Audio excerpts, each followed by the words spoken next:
And thank you to everyone who is joining us this afternoon to talk about the sales disclosure form.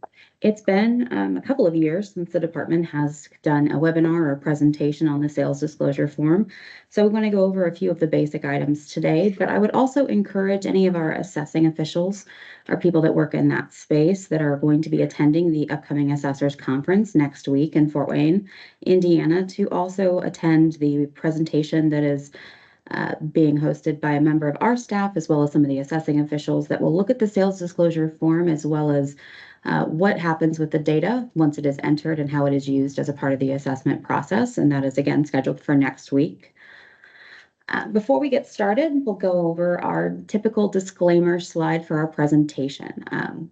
We mean to offer guidance and just some additional context and information about in this case, the sales disclosure form and the process for filing that form. But we always want to encourage everybody to be sure to always read the Indiana code that corresponds to the topic that we are discussing. The code is always going to govern how decisions should be made.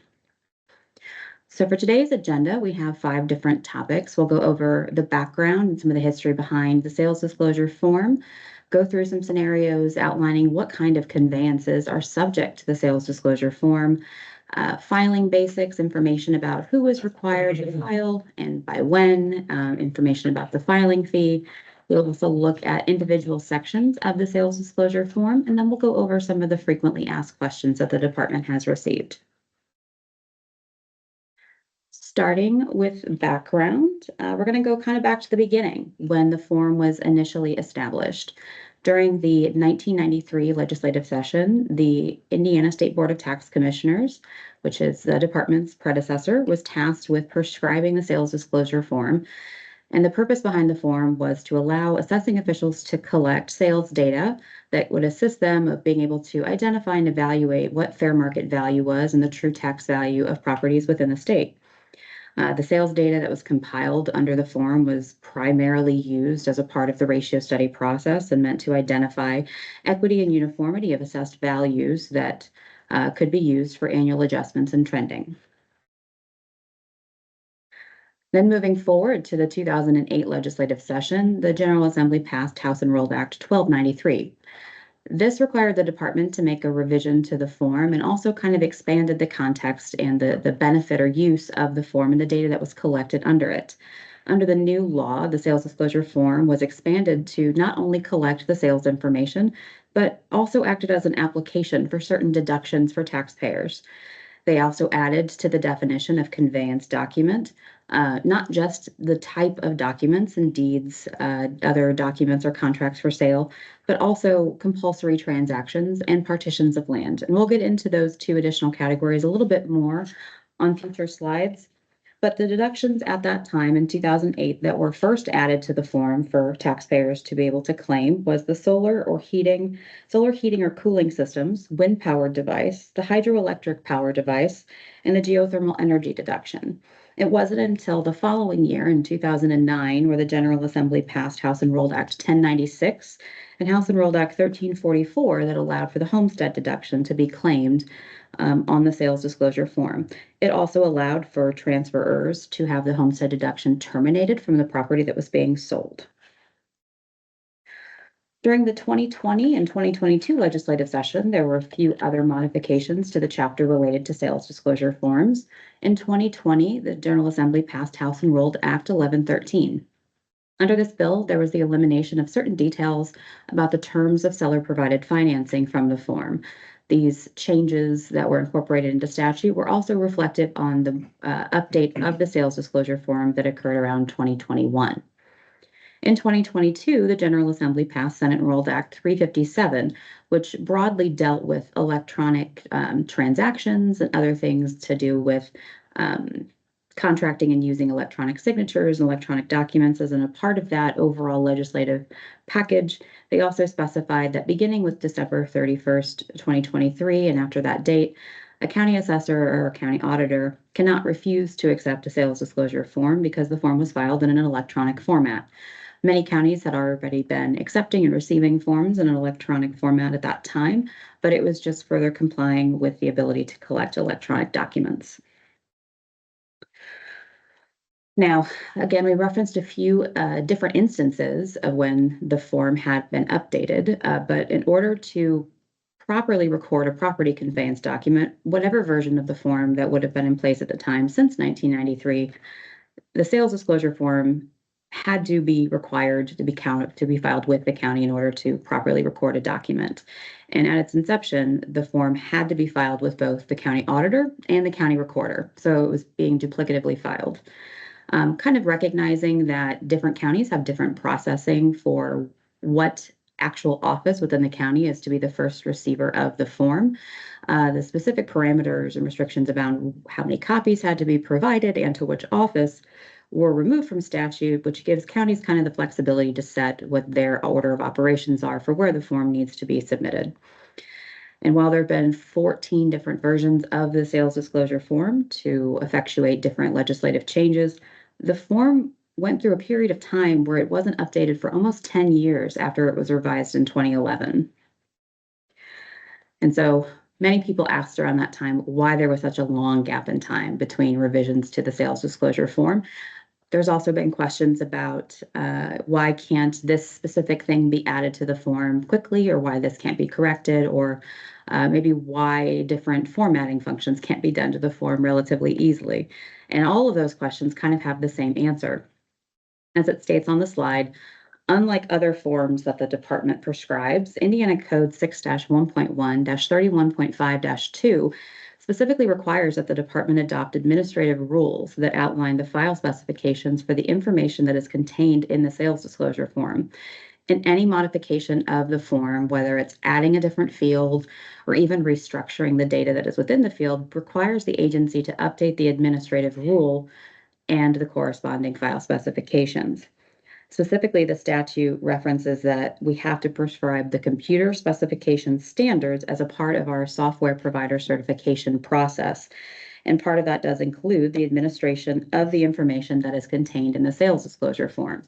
So it's not only a lengthy form that many people have to fill out when they're conveying property, it's also something that has a lot of technical data that is behind it and generates the sales data file that counties use for a variety of different reasons each year. So now kind of going over the background of where it started and how we got to where the form is today, we're going to look at what kind of property transactions are subject to having a sales disclosure form filed. So the first place to look at is the first definition in the chapter, which defines what a conveyance is. And under statute, it is defined to mean it's a transfer of a real property interest for valuable consideration, which seems simple enough.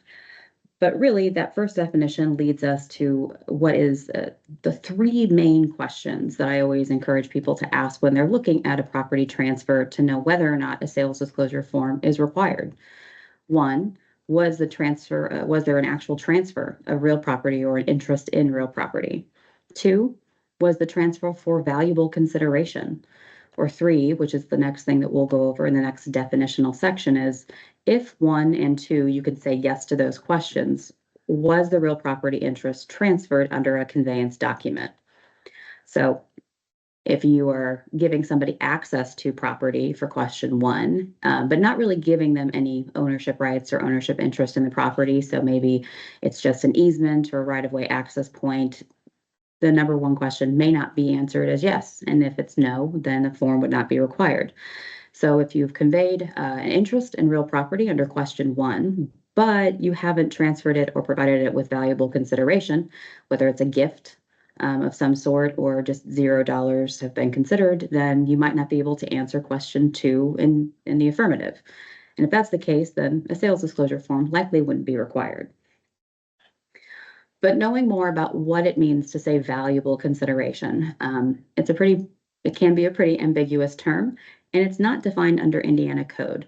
So at times it's difficult to give a hard and fast rule as to what we mean by valuable consideration. The easiest thing to identify is if there's a cash transaction. I sold you this for this many dollars, that's valuable consideration. But the actual definition is a little bit broader than that. And since it's not defined under Indiana code, the department would look to some secondary sources like Black's Law Dictionary to identify what it means to say valuable consideration. And under that definition, it specifies that Valuable consideration is consideration that's valid under law, which would be a legal kind of exchange, and a consideration that either confers a measurable benefit on one party or imposes a measurable detriment on the other. Examples could include money, work, performance, assets, or an exchange of goods or services. So essentially, you're looking at, was the property interest conveyed to somebody for some kind of benefit or some kind of advantage, whether it's a trade of services or goods, or like sale of property or a swap of property parcels, as we have heard.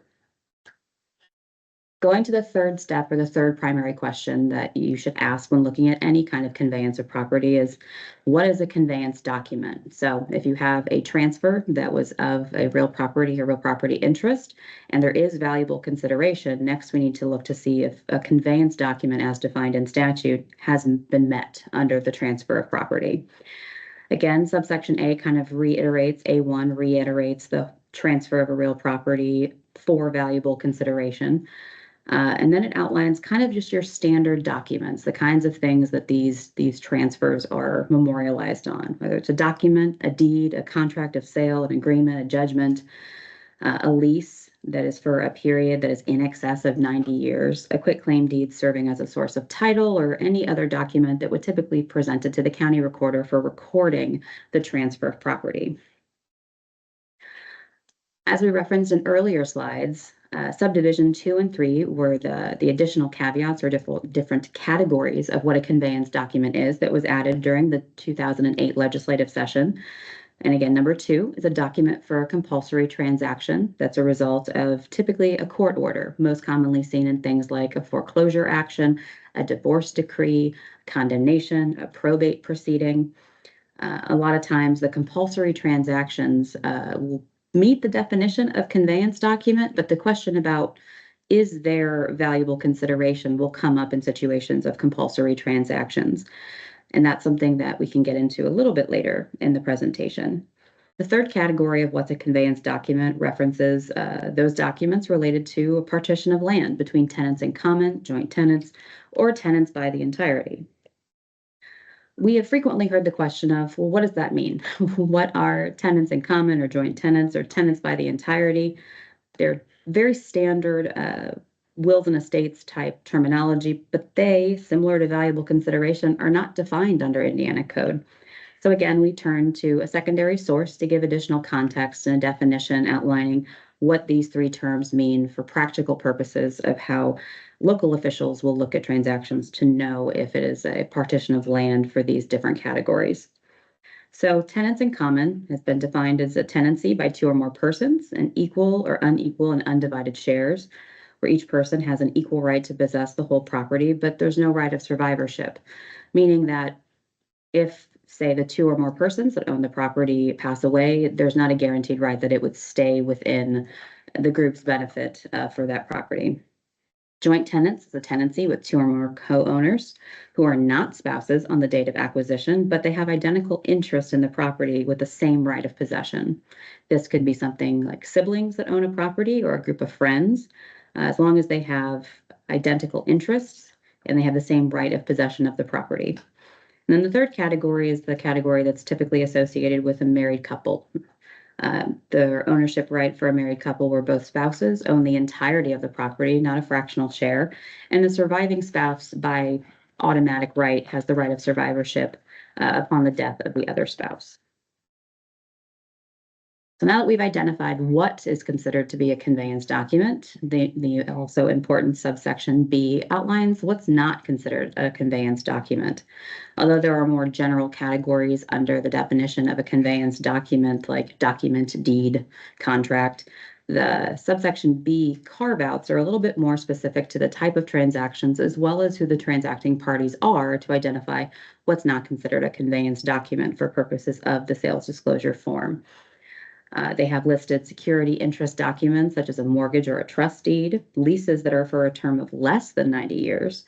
You'll remember on subsection A, it specifies that if it's a lease that's in excess of 90 years, it is considered a conveyance document. Agreements or other documents for mergers, consolidations, incorporations involving solely non-listed stock. Quitclaim deeds not serving as a source of title, similar to number 2. This is the inverse of what is defined in subsection A to be a conveyance document. A public utility or governmental easement or right-of-way. We oftentimes get questions of if one of the parties is a public utility or just a unit of government, is it automatically not considered to be a conveyance document? And the answer is maybe. Public utilities that are transferring an easement or a right-of-way would not be considered to be a conveyance document, but if it was a public utility actually transferring property, then it would likely be considered a conveyance document for purposes of what is a conveyance document. Conveyances to the state are not considered something that would be reflected on a conveyance document. However, conveyances from the state to another party could be considered something that is a conveyance document. And number 7 lists the most newly added reference to statute. It was added under House Enrolled Act 1641 during the 2025 session, and it specifies that conveyances to a unit, as defined under Indiana Code 36-1223, which outlines most types of units of government, local units of government. If a conveyance has been made to that unit of government, it's not considered a conveyance document under the statute. However, conveyances from a unit of government to another entity, similar to number 6, could be considered a conveyance document and may be subject to the sales disclosure form requirements. So now that we've gone over kind of the ins and outs of what conveyances are subject to the form, we'll look at some of the form filing basics. So the purpose of the form, again, the law kind of outlines and spells out that the sales disclosure form has to be reviewed for completeness by the county assessor before it is forwarded to the county auditor. And it must be completed whenever a conveyance document is filed. Now, again, you'll remember in the earlier slides, we referenced that at its inception, some of the early requirements in statute said that the form had to be duplicatively filed with 2 different county offices. But then reflecting on the actual processes that differ between counties of who should receive the form first, they gave the flexibility for intake procedures. However, the way the form is set up and the way statute still kind of contemplates the order of operations are, the assessing official's office should review the form before it is turned over to the county auditor's office for review. Once the county assessor has reviewed the form that corresponds to a conveyance document, the county auditor would review it. But they cannot accept the conveyance document if the sales disclosure form isn't included, or the form itself is incomplete and is not stamped by the county auditor or county assessor. At times, there could be situations where the county assessor has stamped the form, they have sent it over to the county auditor, but there is a field or 2 missing. So the county auditor might question, well, is this complete? Am I allowed to stamp this if there are different pieces that are missing? There are some fields in the form, and we'll go over a number of those fields in the coming slides that by statute have to be included in the form and therefore should be answered. But there are also a handful of questions that are discretionary, or the assessor may have additional information or recognize that the parties, the transferee or the transferor, might not know the information. So if there is a situation where the auditor receives the form and there are fields that are not completed, but the assessor has passed it along, I think best practice would indicate that the 2 offices should work together to make sure that they are consistent in how they are handling the form that was submitted. So a separate form is in fact required for each parcel that is conveyed, regardless if there is more than 1 parcel conveyed under a single conveyance document. So as an example, we will say that there might have been a sale of properties where there are 5 parcels that were conveyed. For that one, on its face, 5 parcels would by default say 5 sales disclosure forms. However, statute also says that if there are multiple parcels that are a part of a single conveyance document that are contiguous and located entirely within a single taxing district, they do not need to have a separate individual sales disclosure form for each of the 5 parcels that were subject to the sale that we've referenced as an example. What that means is, what is a contiguous parcel? It's a question that we have gotten quite frequently in recent years and in the past. And this is another situation where the Indiana Code does not explicitly define what it means when it says contiguous parcels. But the term is commonly understood to refer to 2 or more pieces of land that share a common boundary or touch at a single point. So these are parcels that are considered to be adjacent, and many times they will fall under the same ownership. So the question has also come up frequently of what does it mean if you have two parcels that are owned by the same person and would otherwise be contiguous if they were not separated by a road? The department's guidance has consistently been that if it is separated by a road, there is not really any way that they can be said to be contiguous because they don't share a common boundary or touch at a single point. Yes, they both have the boundary of the road that interjects between them, but it is not a shared touching boundary, so they would not be considered contiguous for purposes of the sales disclosure form statute. This is an important thing to consider too when you have a transaction for property that has multiple parcels and whether or not a separate form has to be filed and therefore would necessitate the filing or remission of a separate filing fee. If there is a transaction for multiple parcels that are contiguous to one another and they are also within the same taxing district, the county should work with the filer to ensure that if they can file one form for multiple parcels under the same conveyance in the same taxing district, that only one filing fee is collected and one form is submitted. However, there are situations where you might have multiple forms that are filed based on the question of who has to complete the sales disclosure form. So statute doesn't say one party is more responsible than the other party for completing the form and submitting it. It just says that for each conveyance that a sales disclosure form must be submitted, the form must be submitted. It says that all parties have to sign one form, but it also recognizes that there are times when the parties may not agree to the information that is included on a completed form, and it allows for each party to sign and file a separate form. So in that case, if they can't agree and they have to file a separate form, how do you connect those two if it's for the same conveyance? There is a field under part 1, section C of the form that allows you to note if there are multiple sales disclosure forms that are a part of a single conveyance. That is one way to tie them together.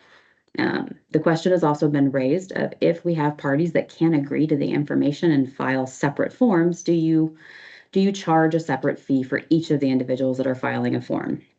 I think that's in many ways up to the counties to have a uniform application of the statute, but the statute does say that for each form that is filed, there is a filing fee.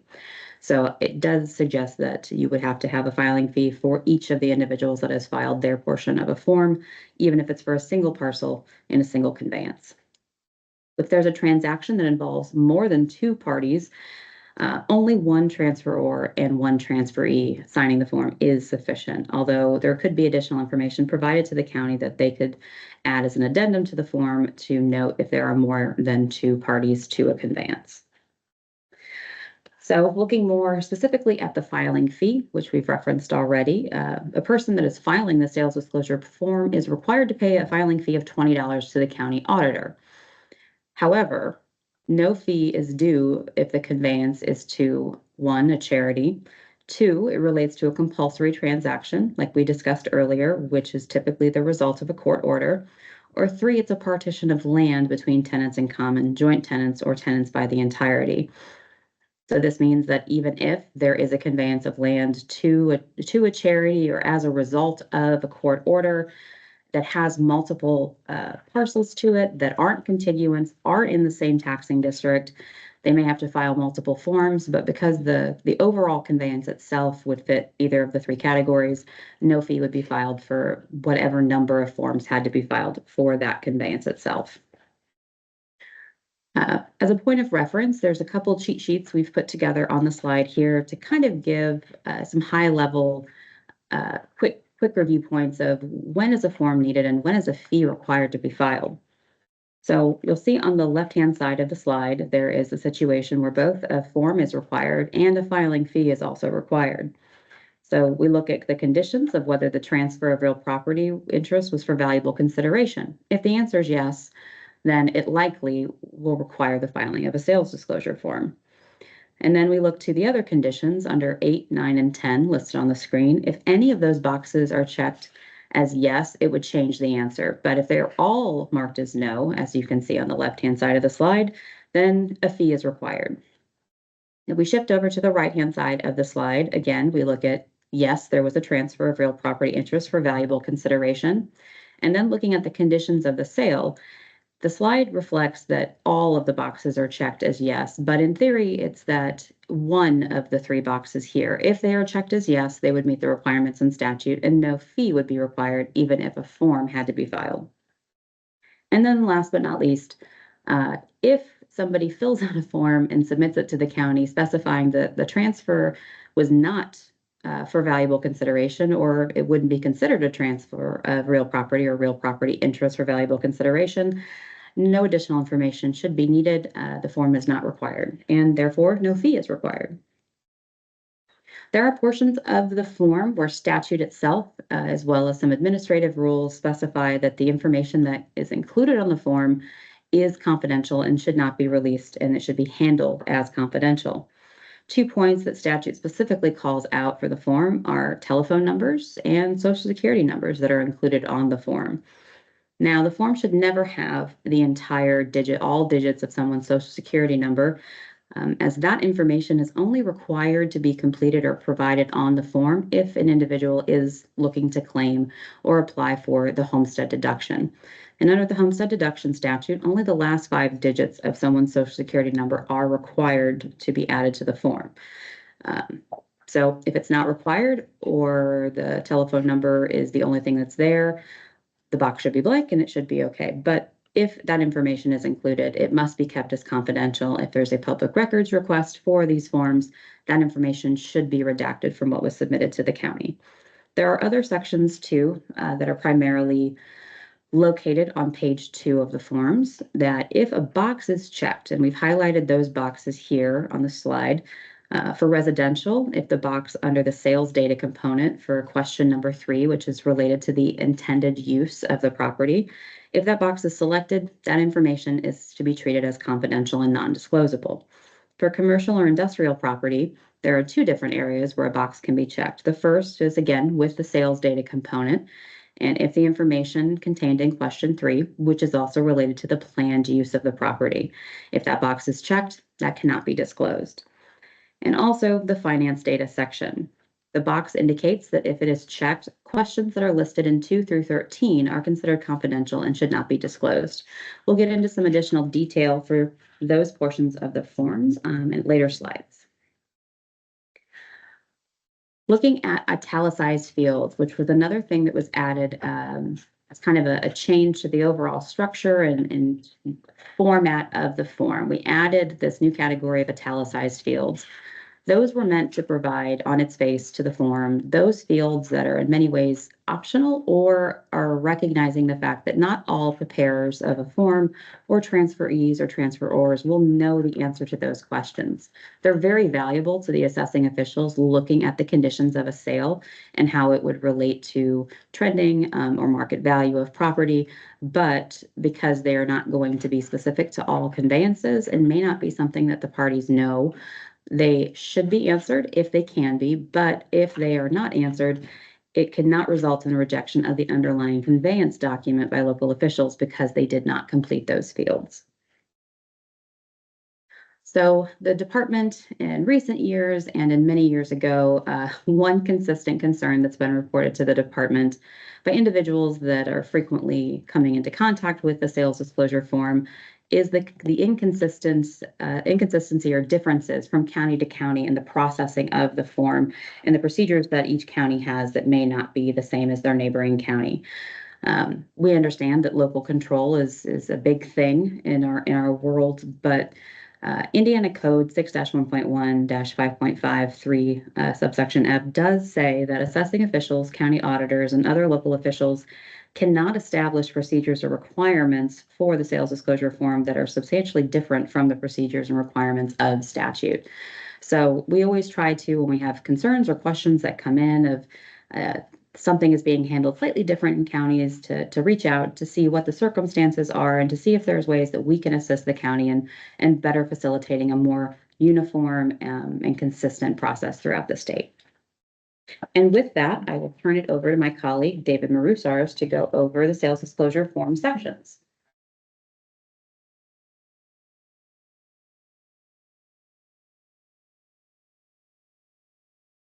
Okay, thank you, Emily. Let's get right talking about the very beginning of the sales disclosure form, starting from the top. Part 1, Section A talks about the property transferred, and what I'm gonna be doing here for the next several slides is going over some of the highlights of the form itself, and then in particular, some things that merit a bit more explanation as to what's expected when filling out the form. So for this section, property transferred, for parcel number, this should be the 18-digit state parcel number, not any parcel numbering system used at the local level. This should be the 18-digit. That is different. Any local numbering system that is different from the state parcel number. This should be the 18-digit state parcel number.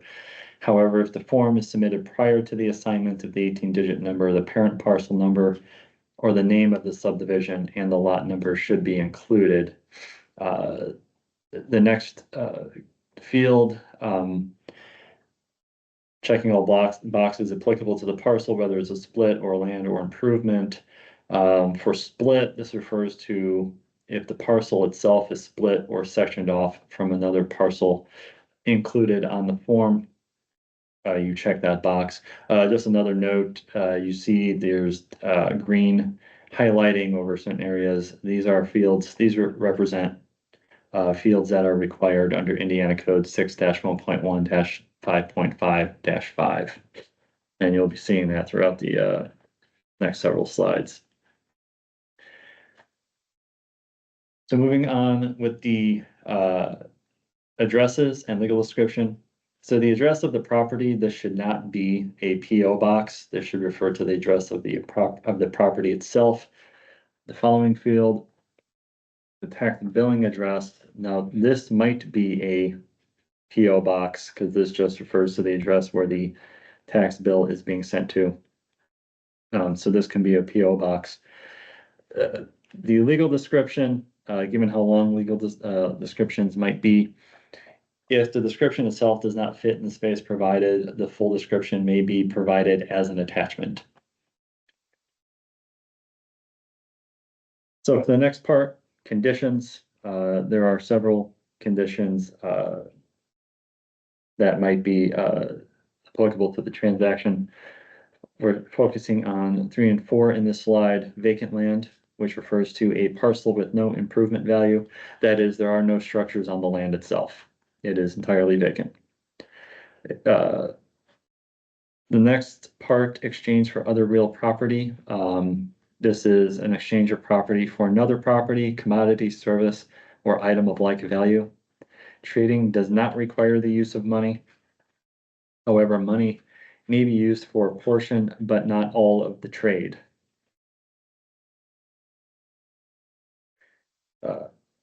Next couple of sections. For a land contract, this refers to a purchase allowing the grantee possession of the property and the grantor retaining the deed to the property until the terms of the contract are met. Of note, the contract term here that you have to include is listed as the starting year through the ending year. Now, for partial interest, this refers to the individual where an individual does not have 100% interest in the transferred property. You have to describe the extent to which the individual has interest in the property. So in condition number 7, this refers to easements or right-of-way grants under Indiana Code Section 6-1.1-5.5-2, subsection B. A sales disclosure form is not required for public utility or governmental easements or rights-of-way. Easements and right-of-way grants in all other cases are still considered conveyance documents under the statute and must have a form filed if they are exchanged for valuable consideration.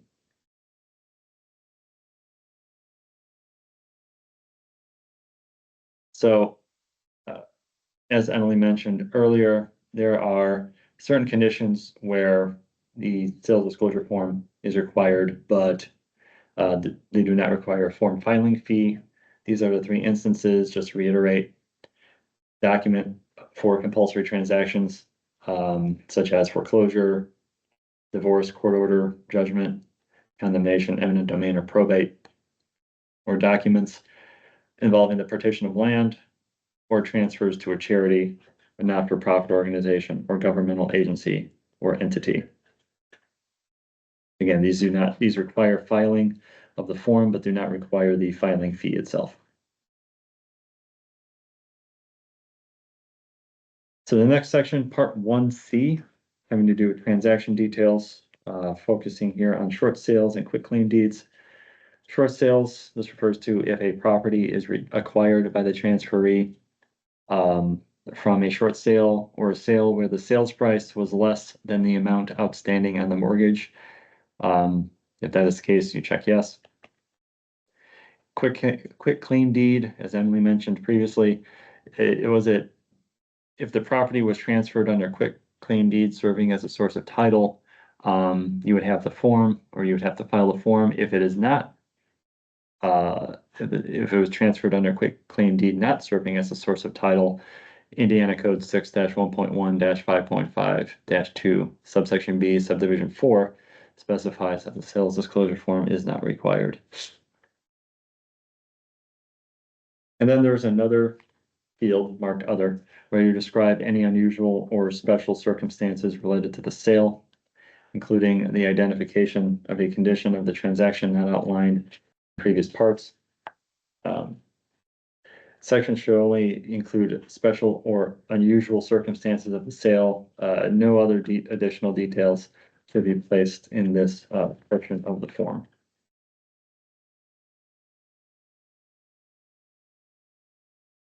So moving to just to the right of that on the form, where it says date conveyance document signed. So Indiana Code section 6-1.1-5.5-5 requires that the sales disclosure form include the date when the property was transferred. Often this date aligns with the date the conveyance document is signed. However, the effective date of the deed or document might indicate the actual transfer date of the property. This identified date will determine the applicable year for trending purposes and may also be known as the date of the sale. And moving down, you will see that there are 4 types of property listed here. This section is meant to direct preparers to appropriate fields on page 2 that are to be completed if the transaction includes a mixed-use parcel. More than one box may be selected.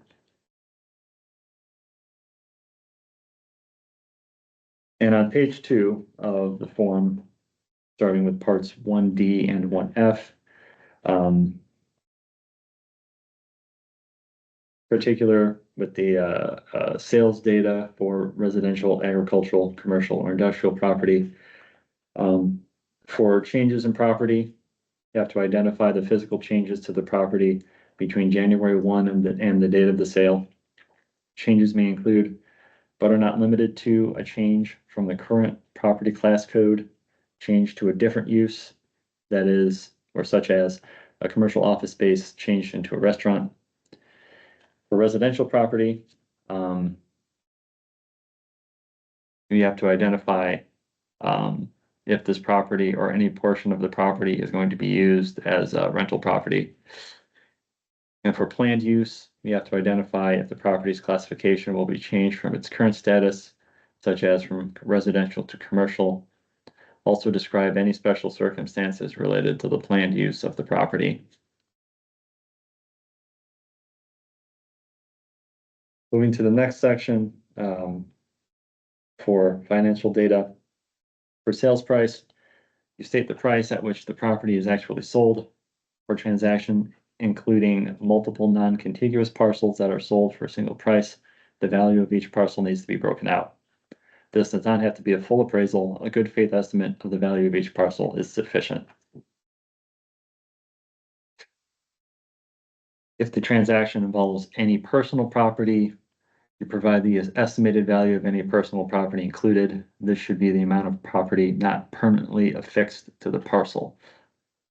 And if there's any intangible personal property, such as patents, copyrights, investments, and partnership interests, you include the estimated value of that as well, if it is included in the transaction.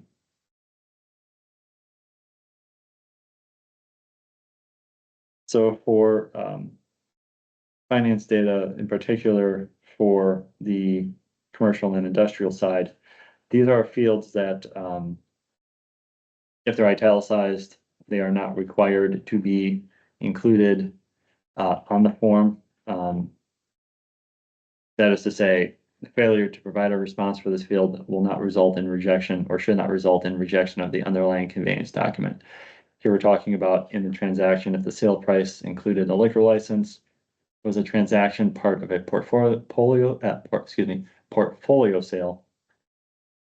Any part of the property was leased at the time of sale. Did the property receive an abatement?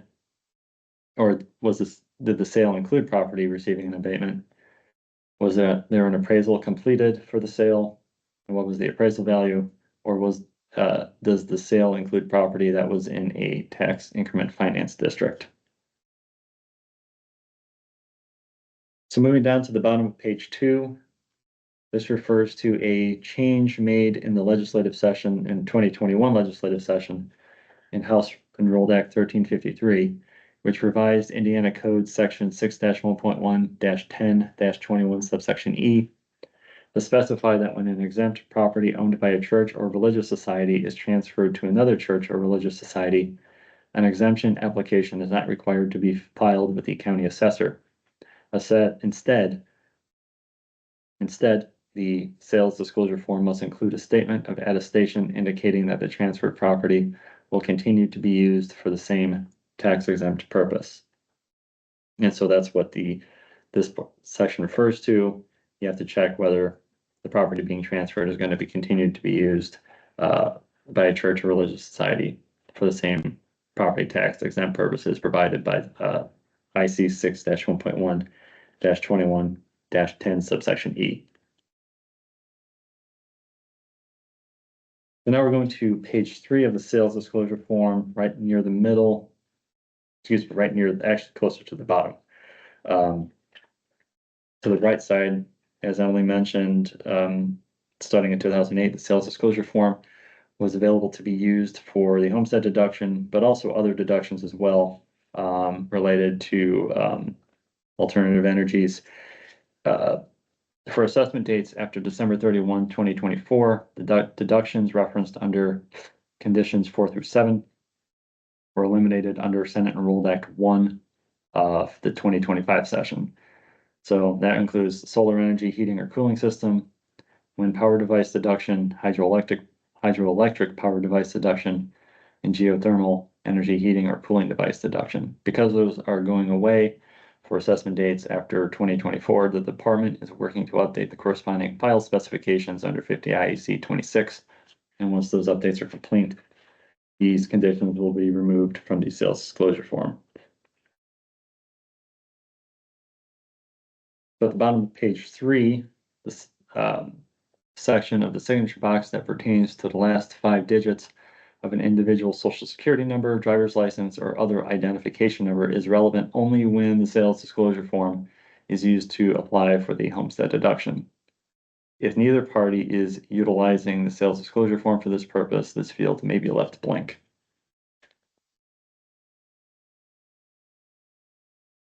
Moving on to the next part of the form. This is part 1A, not part 1A property transferred on page 1 of the form, but it's a separate part of the form called the sales disclosure part 1A. This is to be used if the transaction involves multiple parcels. It's added as an additional page to allow for additional 8 parcels to be added with appropriate information as you see on the screen. So another 2 components of the sales disclosure form that they're addenda. This available to help local assessing officials add or modify property transaction details. The department created 2 addenda, one for residential agricultural properties and another for commercial and industrial properties. These addenda are exclusively available for use by local assessing officials. enabling the inclusion of supplementary information associated with the transaction without necessitating any modification to the original submission. So these are just snapshots of the information, the headings for each addenda, including the state forms, state form numbers, and then also just a general summary of the information. It's particular for physical changes and any special circumstances necessitating a change to be included in the addenda. So for both these state forms, they include the same fields that are available on the original sales disclosure form for the corresponding property type. And there's a new section on each addendum for the local assessing official to add any additional information that is relevant for the transaction. So I'm gonna move on to answering some frequently asked questions. The first one, is it possible for every individual recording a deed to file a sales disclosure form? If not, can those who are exempt from filing a form be required to submit a county prescribed form instead? So not every party recording a deed is required to file a sales disclosure form, as we discussed previously. Only certain situations require it. Imposing a county prescribed form is a decision typically made locally with the guidance of legal counsel. However, it's advisable for counties to avoid making the process of recording deeds or transferring property excessively burdensome. So if we receive, next question, if we receive a court order dissolving a marriage and transferring the marital home to one party, are we allowed to charge a sales disclosure form filing fee? If you have a document for a compulsory transaction, including a divorce, a sales disclosure form is required if there is valuable consideration reflected in the document. However, Indiana Code Section 6-1.1-5.5-4 specifies that there is no filing fee.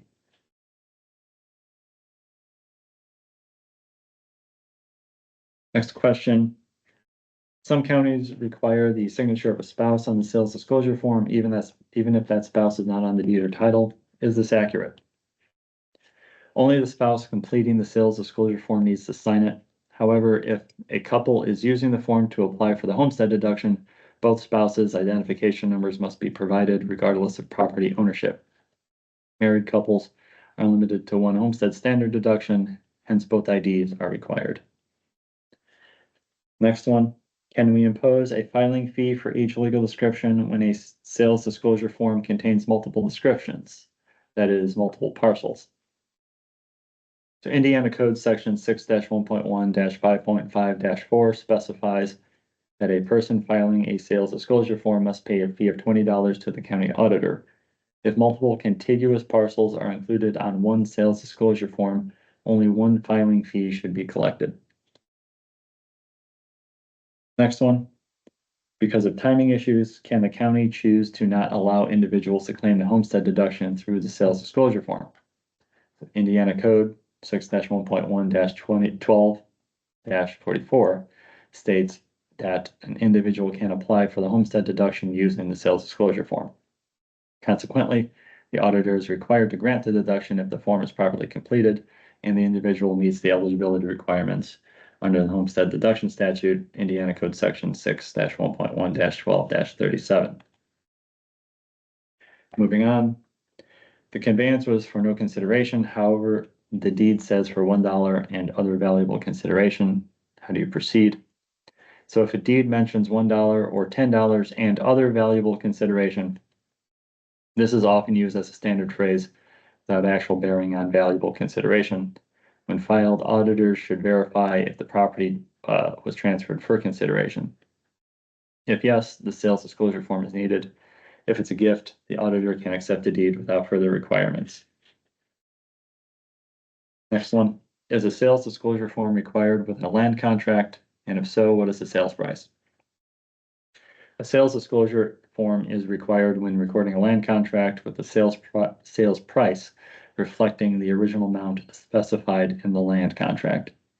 Additionally, at the time the deed is recorded to finalize the land contract, another sales disclosure form must be filed, again indicating the sales price as the original land contract amount. The deed should only be transferred upon completion of the contract. Next one, there are 2 deeds involved for this one transaction. The parcels are contiguous, are 2 sales disclosure forms needed. If there's one transaction, then only one sales disclosure form would be needed, assuming the parcels are contiguous and within the same taxing district. Next one, I have a transaction that requires 3 different sales disclosure forms because the parcels are not contiguous, but they were all sold for one price in one transaction. How do I split the value? So if the parcels are documented on separate forms, it is necessary to provide an individual value for each parcel when they transfer. A full appraisal is not required. A good faith estimate of each parcel's value is sufficient. For transactions involving multiple parcels across multiple sales disclosure forms, the sale price indicated on all disclosures must reflect the total sale price of the entire transaction. Next one. One of the parties made an error on this sales disclosure form and brought that to my attention. They said they don't mind if I make the correction for them. Can I make the correction? So because the sales disclosure form is signed under penalties of perjury, no one should make alterations to what someone else has affirmed. Moreover, the form as submitted is a public record, and altering parts of the form once it's been submitted could constitute a violation of public records law. If a correction is needed, the assessor should instead complete the applicable addenda, either for the state form 57017 or the 57018, for residential, agricultural, or commercial industrial property respectively that I mentioned some slides ago. Next one, what happens if I'm trading parcels with someone else and I really have no idea what the value of the parcel is? The county has refused to accept my form without a sales price. Indiana code does not require a person to obtain an appraisal of property for purposes of completing the sales disclosure form.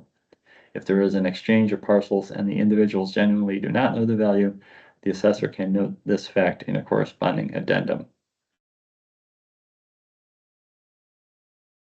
Lastly, is a sales disclosure form needed if the contract buyer defaults and the property reverts back to the seller, or if the contract is rescinded? In this case, no sales disclosure form is needed under these circumstances.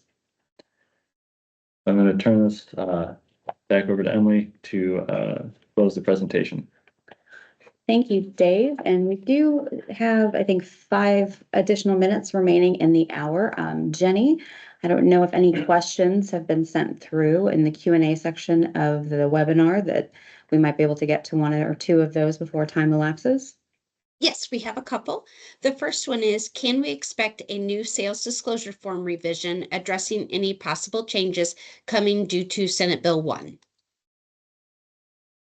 So I believe the only thing that has been immediately identified that would require a result in a change of the form would be the section that we referenced related to the removal of certain or expiration of certain deductions.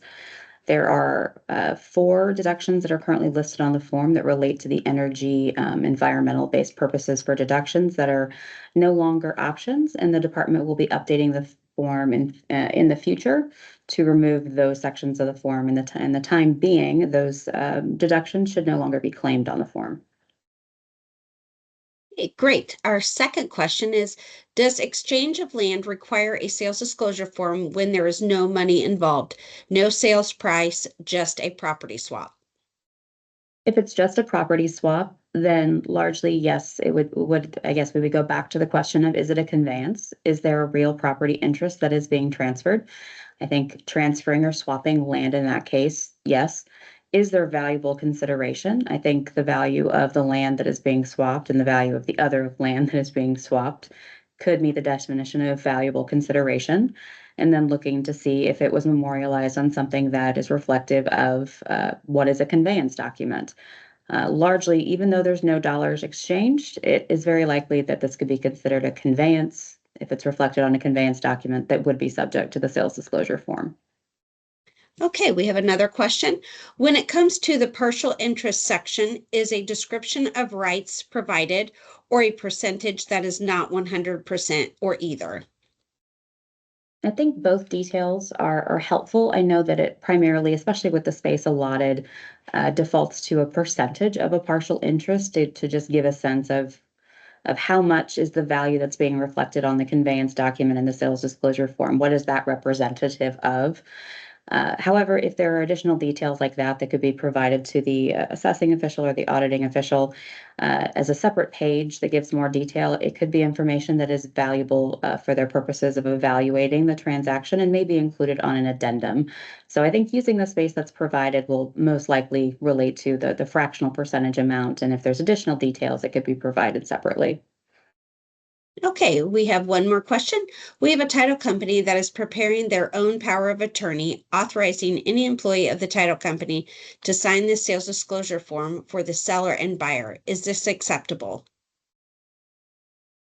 So I think in that case, if the power of attorney form that is being developed by the company at issue is something that is provided to the necessary parties, um, that are signing the sales disclosure form, it would have to be something that is submitted along with the sales disclosure form to ensure that there is the actual legal authority to send something in on someone else's behalf. We know that for attorneys that are filling out the form on behalf of a client, a power of attorney isn't necessarily needed, but in the sense of a title company, there is the preparer section of the form that allows for a title company to put the information of the individual completing it. But if the power of attorney is going so far as to reference a signature on behalf of a party, that is something that you would need to know the details of what the power of attorney really specifies. And also if it speaks to the ability of the person holding the power of attorney to not only submit and sign on behalf of an individual, but make any modifications to what has been submitted after the fact. Okay, I think that is all of our questions that we have received for this afternoon. So want to thank everybody for joining us today. As a reminder, we will be sending out an email later this week that will include the PowerPoint, the video, the survey, and the CE form. If you want CE credit, you do need to self-report that by filling out the CE form. If you are wanting CLE credit for our attorneys, you'll need to fill out the survey and enter your attorney number into the field where it indicates on the survey. It'll also be posted on the DLGF webinars webpage later this week, so you can check back on that page or watch for that email if you pre-registered for today's webinar. Also, we do take all of the survey feedback and we will start reviewing that here in the next month to start planning for 2026. And so if you have any topics that you would like us to cover for a future webinar, we had a lot of great suggestions this last year. So this was one of the webinars that was actually very highly requested, which is why we wanted to add that to our list for 2025. So if there are other topics that would be of interest to you, please enter those into the survey and we will be reviewing those all to make sure that we provide the information that is very helpful for you and your position. So we want to thank all of you for joining us today, and I want to thank also Emily and David for being our presenters today, and we hopefully will see you at our September webinar and hope you have a great rest of the week. Thank you.